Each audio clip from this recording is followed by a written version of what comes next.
Happy Sabbath, happy preparation day, my beloved family. Peter Michael Gibbs here. Today is preparation day again, and Delisa and I are going to do what we usually do. We're going to renew our vows, and we're also going to welcome in the Sabbath. Today, of course, is going to continue what we started last week. This is part 3 of Antitypical Elijah. But as you saw from the title, it says Antitypical Elijah is dead.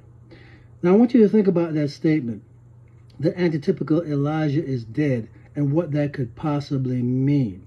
Now, this first 60 seconds is just the introduction, and then I'm just going to go 2 minutes more for part 3, and then I'm going to continue in part 4. But hit the link up in the corner there and go over to the rest of this opening, and we'll continue with what it is we're studying.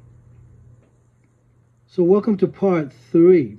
Now understand that if antitypical Elijah is dead, that's very significant, because antitypical Elijah is supposed to come before the great and dreadful day of the Lord.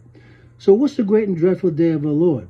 The only thing that could be is the purification of the church. It is not when Christ comes in the clouds, as we see in Joel chapter 2.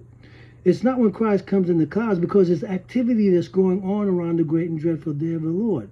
So the Lord has to have his servant there at the time. He can't be dead. And there's some people that I'm very much associated with and who I love very much, who think that antitypical Elijah has come and has gone. And that may be because we have a belief system that tells us that the individual who we think is antitypical Elijah must be antitypical Elijah, even though that person may not have said so. Now, let me say this at this point, that some of you are not going to know what I'm talking about, because antitypical Elijah is not something that you really study, not something that you get into. So you're not really familiar with what I'm talking about.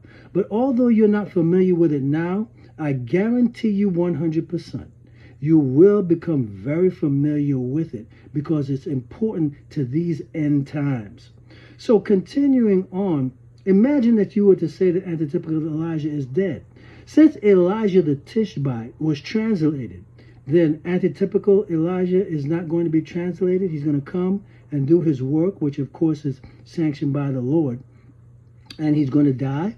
Then how could antitypical Elijah represent or be representing or leading individuals who are translated? Because Elijah, and typical Elijah, represented the 144,000 who never die. Go to part 4.